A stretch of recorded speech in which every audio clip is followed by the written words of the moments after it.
दोस्तों, हमारे भारतीय इतिहास में कई ऐसे रहस्य हैं जो आज तक सुलझाए नहीं जा सके हैं। इनमें से एक ऐसा रहस्य है जो पूरे विश्व को हैरान कर रहा है, और वो है जगन्नाथ मंदिर का रहस्य। तो चलिए इस रहस्य को सुलझाने का प्रयास करते हैं। कहते हैं इतिहास को कभी मिटाया नहीं जा सकता। वो इतिहास ही है जो हजारों लाखों वर्षों में घटित हुई अतीत की घटनाओं को चलचित्र की तरह हमारे सामने रूबरू करा देता है। जगन्नाथ मंदिर भारत के ओडिशा राज्य में स्थित एक हिंदू मंदिर है। जगन्नाथ मंदिर को भारत के सबसे पवित्र मंदिरों में से एक माना जाता है। जगन्नाथ मंदिर के बारे में कई रहस्य हैं। एक रहस्य ये है कि मंदिर में स्थापित मूर्तियां अधूरी क्यों हैं? मंदिर का निर्माण कैसे हुआ? इस मंदिर में छुआछूत क्यों नहीं है? इन सभी रहस्यों को जानने के लिए देखते हैं सत्य घटनाओं पर आधारित ये 2D एनिमेशन वीडियो। ईश्वर की लीला अपरंपार है और स्वयं पूर्ण परमेश्वर इस मंदिर के निर्माण में किस प्रकार शामिल रहे हैं, ये बात आज तक आमजन के लिए रहस्य ही रखी गई। आइए उस सत्य से रूबरू होते हैं और जानते हैं आखिर कैसे बना। उड़ीसा के तत्कालीन राजा इंद्रदमन, जो कि बहुत धार्मिक प्रवृत्ति के थे और श्री कृष्ण जी की इष्टतम रूप में पूजा किया करते थे। एक रात जब राजा इंद्रदमन आराम फरमा रहे थे, तब श्री कृष्ण जी उनके स्वप्न में आकर दर्शन देते हैं और उनसे कहते हैं,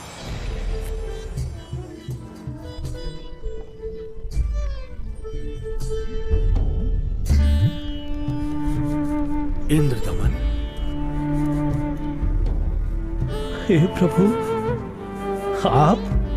हे इंद्रदमन, मेरी मृत्यु के उपरांत जिस संदूक में मेरी अस्थियां विसर्जित की गई थी, वो काष्ठ का संदूक पानी में बहता हुआ तेरे राज्य में पुरी में समुद्र किनारे आ लगा है।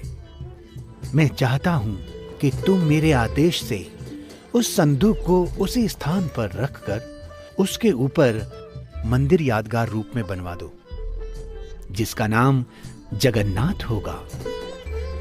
और उस मंदिर में एक विप्र रख देना जो श्रद्धालुओं को पवित्र गीता के अनुसार ज्ञान प्रचार करेगा।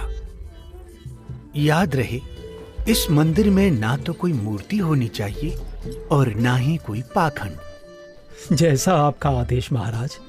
किंतु भगवान, कृपा करके मुझे वो स्थान दिखा दीजिए जहां मंदिर का निर्माण किया जाना है। ठीक है वत्स, मैं तुम्हें वहां ले चलता हूं।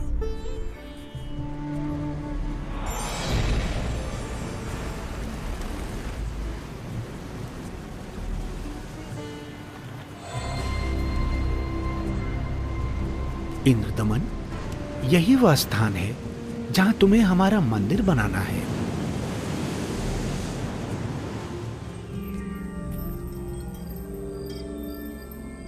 भोर होते ही राजा इंद्रदमन ये बात अपनी पत्नी को बताते हैं। फिर उसके बाद मेरी आंख खुल गई। स्वामी, इस शुभ कार्य में देरी कैसी? सर्व संपत्ति उन्हीं की दी हुई है, उन्हीं को अर्पित करने में क्या सोचना। राजा इंद्रदमन तुरंत अपने मंत्रियों की सभा बुलाते हैं और मंदिर बनाने के लिए राज्य के सबसे कुशल कारीगरों को इकट्ठा किया जाता है। जिसके बाद सभी पुरी नामक स्थान पर पहुंच जाते हैं जहां वो संदूक तैर रहा था। उसे निकलवाकर जमीन खोदकर संदूक दबा देते हैं।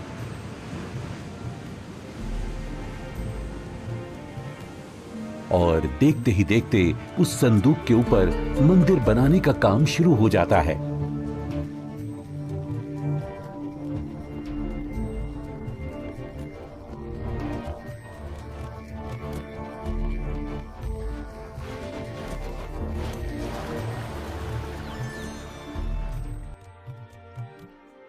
महाराज की जय हो।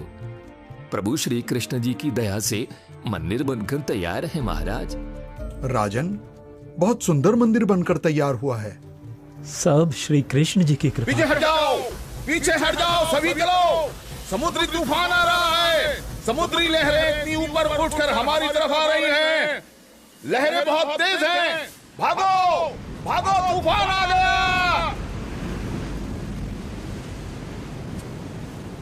राजन, ये लहरें तो बहुत ऊंची हैं। हमें अतिशीघ्र यहाँ से निकलना होगा।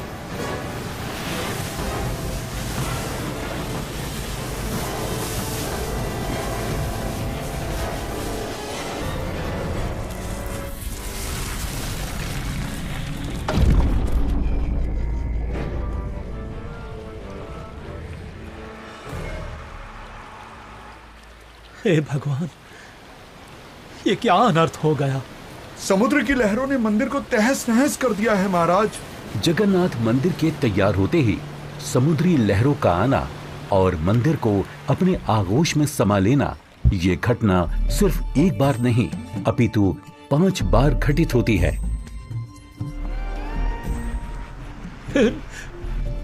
नहीं नहीं, ये नहीं हो सकता। अपने आप को संभालें राजन, हौसला रखें। न जाने समुद्र मुझसे कौन से जन्म का बदला ले रहा है। मैं क्या करूं, कुछ समझ नहीं आ रहा है। राजकोष भी खाली हो चुका है। अब और मंदिर बनवाने का मेरा सामर्थ्य ही नहीं बचा। हे भगवान, यह तुच्छ जीव आपके आदेश का पालन अब नहीं कर पाएगा। मुझे माफ कर देना भगवान, माफ कर देना। राजा के 100 यत्न करने के बावजूद मंदिर नहीं बन रहा था। तब काल ब्रह्म से हुए वचन के मुताबिक सर्व सृष्टि के रचनाहार, सभी आत्माओं के जनक, दुखहर्ता कबीर प्रभु अपने निज धाम सतलोक से आकर वहां प्रकट होते हैं और एक संत रूप में राजा के दरबार में पहुंच जाते हैं।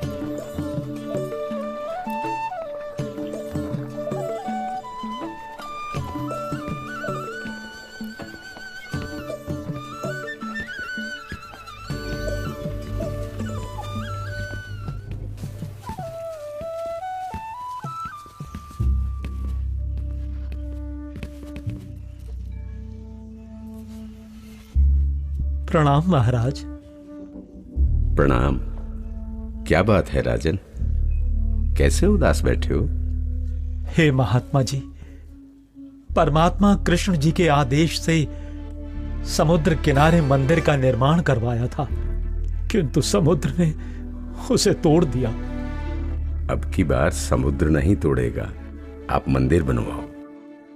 क्षमा करें महाराज, मंदिर 5 बार बनवाया है, परंतु 5 बार समुद्र ने उसे तोड़ दिया है। कोई बात नहीं इंद्रदमन, यदि मन बने तो मेरे पास आ जाना। मैं यहीं पास में पहाड़ी पर रहता हूं, वहीं पर मेरी कुटी है।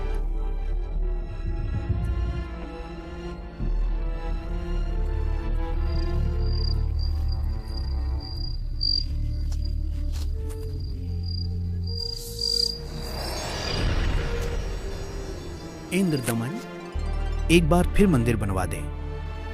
जो तेरे पास संत जी आए थे तो उन्हीं से सहायता की याचना कर ले। वो कोई मामूली संत नहीं है इंद्रदमन, उनकी भक्ति शक्ति का कोई पार पार नहीं है।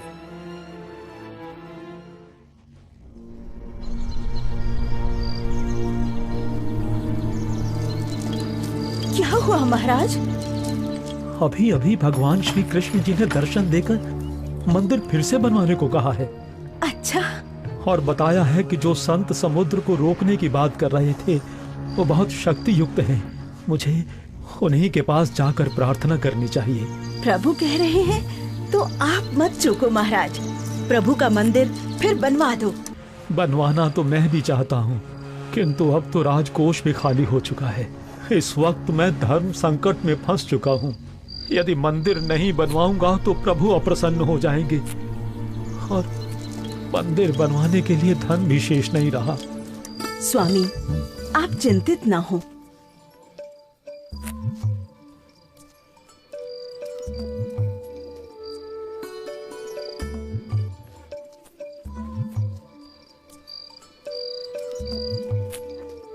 मेरे पास आभूषणों की कोई कमी नहीं है। किंतु रानी, आपके आभूषण।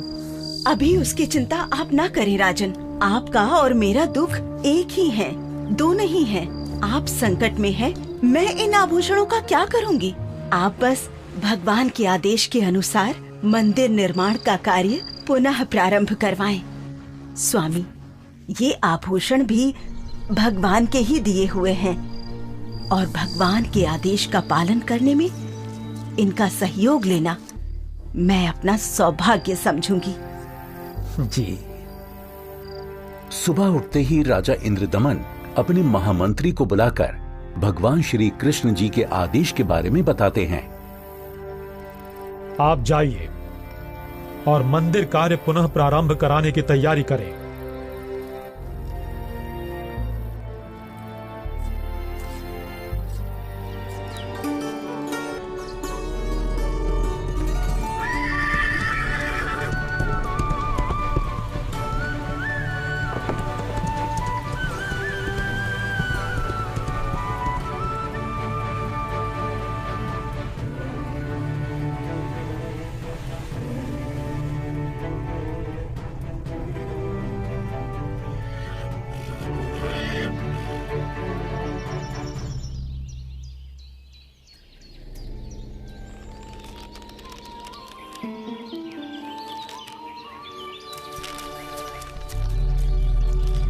प्रणाम ऋषि जी।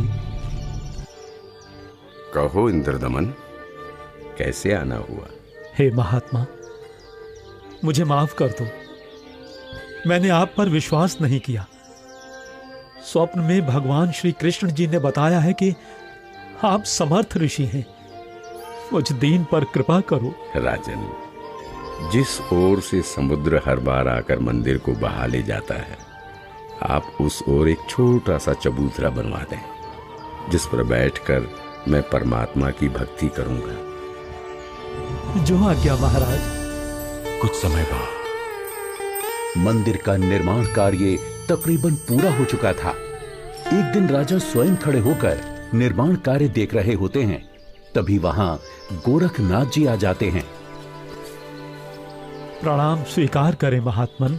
इंद्रदमन, आप भगवान का इतना सुंदर मंदिर बनवा रहे हैं, किंतु सुना है कि इस मंदिर में कोई मूर्ति नहीं लगा रहे। ऐसा क्यों? मुनिवर क्षमा करें। भगवान श्री कृष्ण ने स्वयं स्वप्न में आकर मुझे मूर्ति लगाने से मना किया है। राजन, सपना तो सपना ही होता है। आपको हमारे आदेश का पालन करना होगा। मंदिर में भगवान कृष्ण की मूर्ति की स्थापना की जाए। हे महात्मन, जैसा आपका आदेश। हाँ, और याद रहे, मूर्ति चंदन की लकड़ी से बनाई जाए। राजा ने अपने मंत्रियों को बुलाया और विचार विमर्श करने के बाद अन्य संतों से कहा कि राजन, अकेले भगवान का मन कैसे लगेगा? मंदिर में भगवान श्री कृष्ण जी के साथ साथ बलराम और सुभद्रा की मूर्ति भी स्थापित की जाए। राजा ने मूर्ति बनाने के लिए एक कुशल कारीगर ढूंढने की बात कही। मंत्रियों ने 3 कुशल कारीगरों को बुलाकर मूर्तियां बनवाना शुरू कर दिया। अब एक तरफ मंदिर तो दूसरी तरफ मूर्तियां बनाने का काम चल रहा होता है, किंतु कुछ समय बाद पता चलता है कि जिस तरह मंदिर बार बार टूट रहा था, अब इस प्रकार मूर्तियों के भी अपने आप टुकड़े टुकड़े होने लगते हैं। और ऐसा 3 बार होता है, जिसे देख राजा इंद्रदमन बहुत चिंतित हो जाते हैं। किंतु भगवान से भक्त का दुख देखा नहीं जाता। इसलिए एक दिन जब राजा अपने दरबार में बैठे होते हैं और पूरा दरबार बिल्कुल शांत होता है, सबके सब इसी चिंता में होते हैं कि करें तो क्या करें। तभी वहां पूर्ण परमात्मा कबीर देव एक वृद्ध कारीगर यानी शिल्पकार का रूप धारण करके प्रकट हो जाते हैं।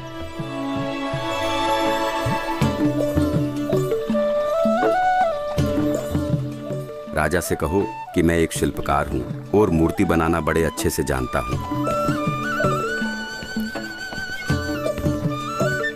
महाराज की जय हो। महाराज, बाहर एक वृद्ध व्यक्ति आया है और अपने आप को मूर्तिकार बता रहा है। आपसे मिलना चाहता है महाराज। अवश्य, उनको अवश्य आने दिया जाए। जो आदेश महाराज।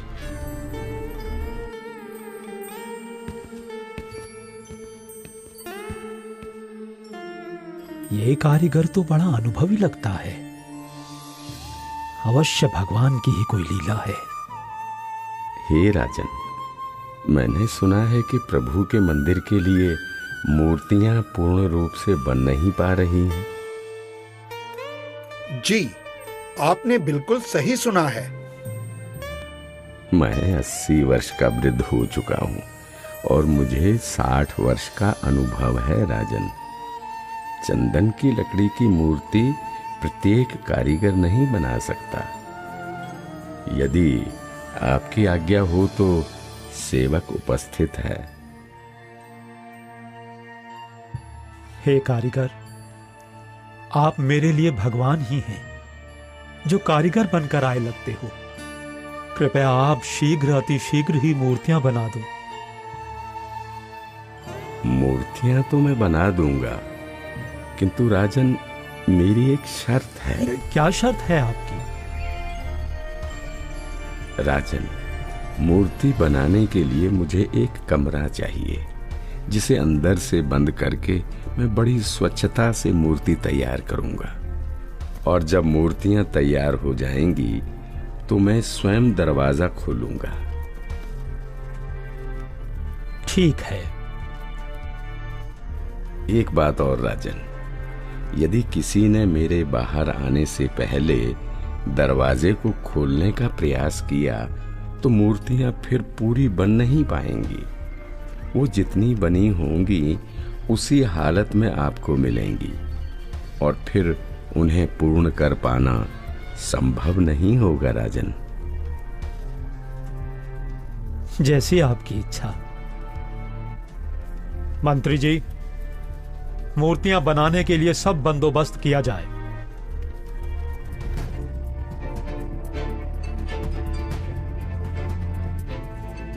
प्रणाम महात्मा जी। इंद्रदमन, मूर्तियां बनवाई क्या? आपकी आज्ञा का पालन पूर्ण रूप से किया गया है महात्मा जी, परंतु मेरा दुर्भाग्य है कि मूर्तियां बन नहीं पा रही हैं।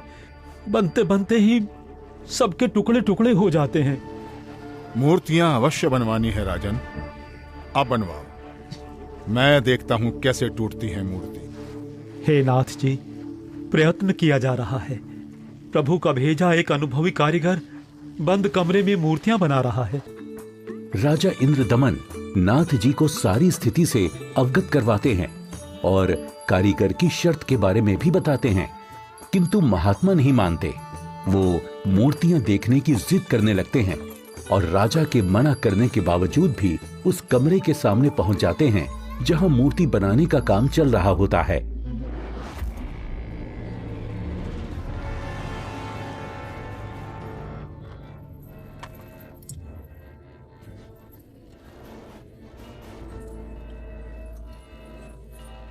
कारीगर, दरवाजा खोलो।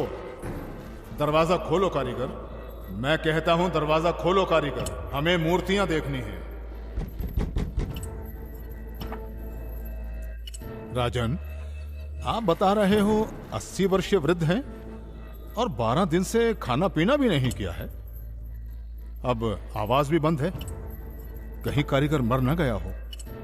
आप दरवाजे को तोड़वा दीजिए। राजा न चाहते हुए भी नाथ जी के कहने पर दरवाजे को सैनिकों से तुड़वा देते हैं।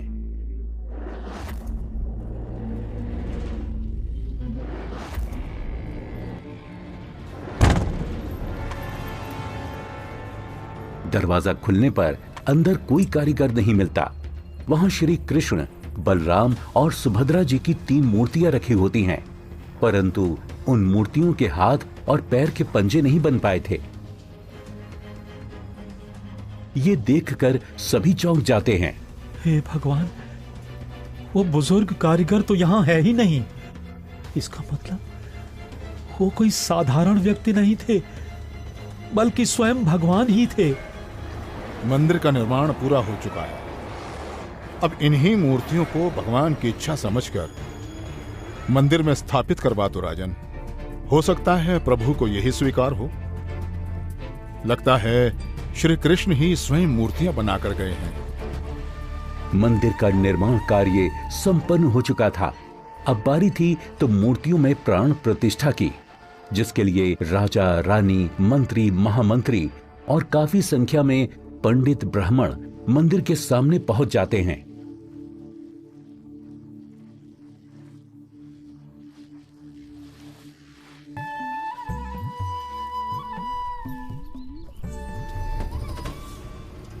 रे दुर्बुद्धि शूद्र, अपवित्र! देखता नहीं मंदिर का द्वार अपवित्र कर दिया तूने। शूद्र कैसे बन गई? भगवान ये कैसे हो गया? ये कैसे हो गया भगवान? कैसे हो गया?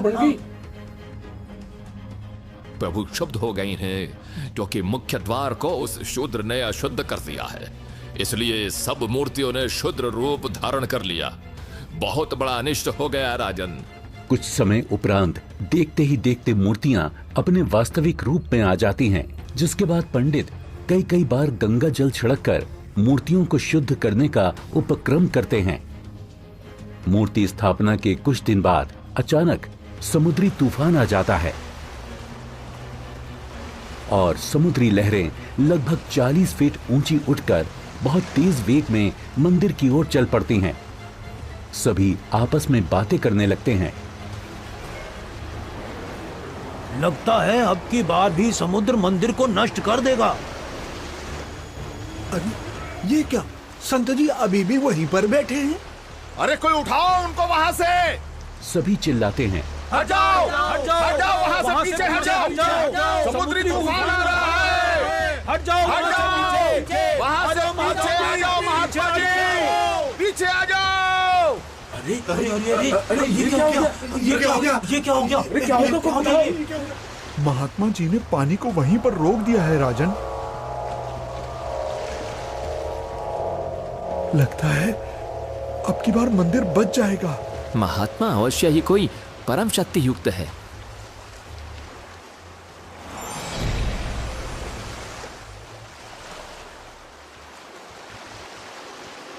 हे भगवान, मुझे रास्ता देने की कृपा करें।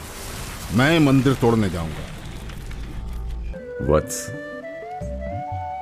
ये मंदिर नहीं है। यहाँ पाखंड पूजा नहीं होगी, बल्कि गीता का ज्ञान सुनाया जाएगा। ये तो आश्रम है। आप जैसे बलवान को शोभा नहीं देता कि इसको विध्वंस करें। लेकिन मैं इसे अवश्य तोड़ूंगा, चाहे कुछ भी हो। अगर ऐसा है तो जाइए समुद्रदेव, तोड़िए।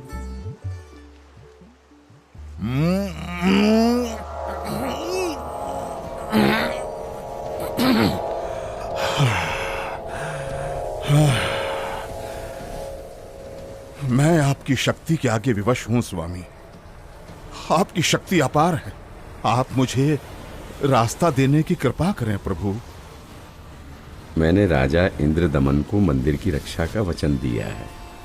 मैं मार्ग से नहीं हट सकता समुद्रदेव। आप ऐसा कुकृत्य क्यों करना चाहते हैं? जब ये कृष्ण त्रेता में श्री राम बनकर आए थे, तब इन्होंने लंका जाने के लिए मुझे अग्नि बाण दिखाए और मुझे भला बुरा कहकर अपमानित कर रास्ता मांगा था। लक्ष्मण, मेरा अग्नि बाण दो। लातों के भूत बातों से नहीं मानते। मैं ये मंदिर तोड़कर उसका प्रतिशोध लेना चाहता हूं। समुद्रदेव, प्रतिशोध तो आप पहले ही ले चुके हो। आपने तो समस्त द्वारिका पहले ही डुबो दी है। जी नहीं, अभी वो पूर्ण रूप से नहीं डूबी। कोई प्रबल शक्ति युक्त संत आने के कारण मेरा वो कार्य भी अधूरा रह गया और वो आधी ही डूब सकी, क्योंकि मुझे वहां पर किसी ने मानो बांध दिया है। वत्स, वहां भी मैं ही पहुंचा था और मैंने ही वो अवशेष बचाया था। अब जा, शेष बची द्वारका को भी डुबो ले, परंतु उस यादगार को छोड़ देना जहां श्री कृष्ण के शरीर का अंतिम संस्कार किया गया था। अन्यथा आने वाले समय में ये भ्रम पैदा होगा कि श्री कृष्ण की मृत्यु ही नहीं हुई। समुद्र, ध्यान देकर सुन। यदि फिर इधर मंदिर तोड़ने आया तो बात ठीक नहीं रहेगी। कबीर परमेश्वर के आदेश से समुद्र लगभग 1.5 किलोमीटर पीछे हट जाता है, जिसे देखकर वहां खड़े राजा, मंत्री, सैनिक और जनता सभी खुशी मनाने लगते हैं और जय जयकार करने लगते हैं संत रूप में आए कबीर परमेश्वर की। महात्मा की जय, महात्मा की जय हो, जय हो, जय हो, जय हो, जय हो।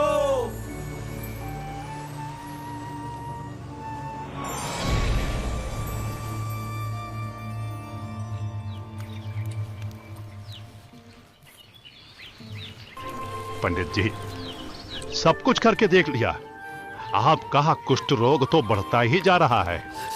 भगवान, परमेश्वर, ये क्या हो गया? हे प्रभु, कष्ट हरो महाराज, क्षमा करो महाराज।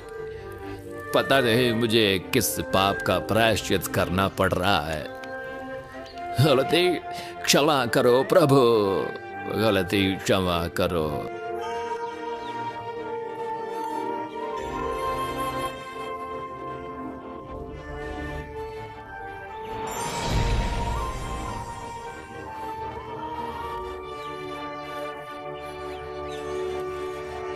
हे भक्त, तूने मुख्य द्वार पर खड़े एक संत को नीच जाति का समझकर धक्का दिया है।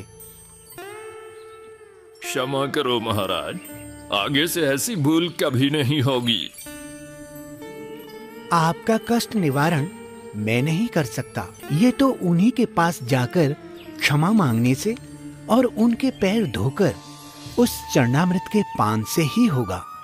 वो कोई साधारण संत नहीं थे, अपितु कोई परम शक्ति ही शूद्र रूप धारण करके वहां परीक्षा लेने के लिए पहुंची थी। यदि वो आपको हृदय से क्षमा कर देंगे तो ही आपका कष्ट निवारण संभव है, अन्यथा नहीं।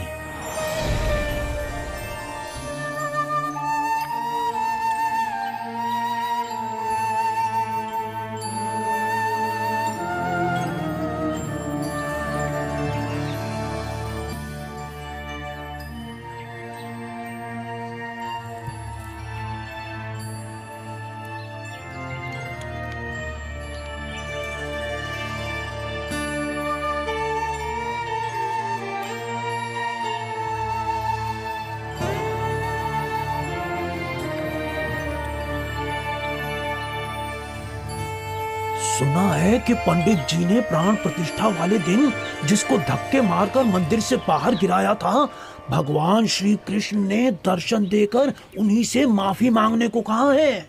अच्छा? हाँ, मुनि की खोज सभी कर रहे हैं ताकि पंडित जी का कोढ़ का रोग ठीक हो सके। आसपास के पूरे क्षेत्र में घूमने के बाद भी जब परमेश्वर का वो शुद्र रूप कहीं दिखाई नहीं दिया, तब वापस मंदिर जाते समय पंडित जी मन ही मन भगवान से प्रार्थना करते हैं, प्रभु, प्रभु,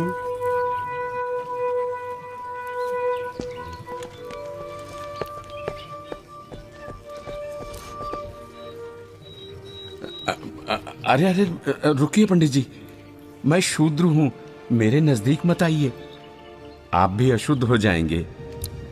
आप ऐसा न बोले, मैं बहुत शर्मिंदा हूं भगवान। परवरदिगार, मेरा दोष क्षमा कीजिए, मुझ पर दया कीजिए करुणानिधि। क्या बात है पंडित जी, आप क्यों विलाप कर रहे हैं? महाराज, उस दिन मुझसे बहुत बड़ी भूल हो गई, मुझे क्षमा कर दीजिए प्रभु। ये नीच प्राणी प्रायश्चित करना चाहता है, अपने चरणों का जल देने की कृपा करें जिससे मेरा कोढ़ ठीक हो सके प्रभु।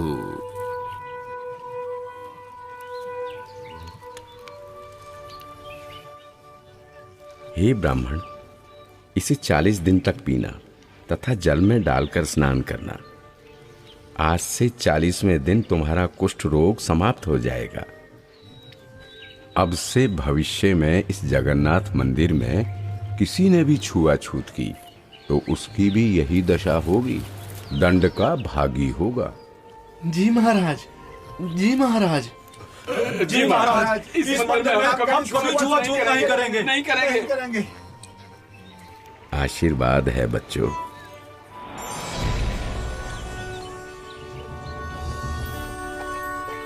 कहते हैं, जगत का पेख ना पेख्या, धनी का नाम ना लेखिया। कोई कहता है कि मंदिर श्री कृष्ण जी ने बनवाया, तो कोई कहता है कि जगन्नाथ भगवान ने बनाया, लेकिन जो करने वाला था उसका कहीं नाम नहीं। खैर, वो परमात्मा अपने आप में ही पूर्ण है, वो किसी महिमा का मोहताज नहीं। तो आपने देखा कि किस प्रकार परमेश्वर कबीर देव जी ने संत रूप में प्रकट होकर समुद्र को रोककर जगन्नाथ मंदिर की स्थापना करवाई, कारीगर रूप में अवतरित होकर मूर्तियां बनाई और क्षुद्र रूप बनाकर मंदिर से छुआछूत जैसी बुराई को हमेशा हमेशा के लिए खत्म कर दिया। समर्थ का कार्य समर्थ ही कर सकता है। तो ये थी कहानी पुरी के जगन्नाथ मंदिर की, जिसे कबीर प्रभु ने बनवाया और हर वर्ग हर जाति के लोगों को समान अधिकार दिलवाया। जगन्नाथ मंदिर की सत्य कहानी का रहस्य संत रामपाल जी महाराज जी के मंगल प्रवचनों से लिया गया है। हम सभी संत रामपाल जी महाराज का कोटि कोटि धन्यवाद करते हैं, जिन्होंने हमारे शास्त्रों में छुपे गूढ़ रहस्यों को उजागर कर हमें सत्य से रूबरू कराया। आज वर्तमान में केवल संत रामपाल जी महाराज ही तत्वदर्शी संत हैं, जो भक्ति और भगवान के बारे में वास्तविक जानकारी दे रहे हैं। संपूर्ण आध्यात्मिक ज्ञान प्राप्त करने के लिए अवश्य सुने जगत गुरु तत्वदर्शी संत रामपाल जी महाराज के मंगल प्रवचन, और अभी डाउनलोड करें संत रामपाल जी महाराज एप्लीकेशन। दोस्तों, अगर वीडियो अच्छा लगा तो सब्सक्राइब करना ना भूलें। धन्यवाद।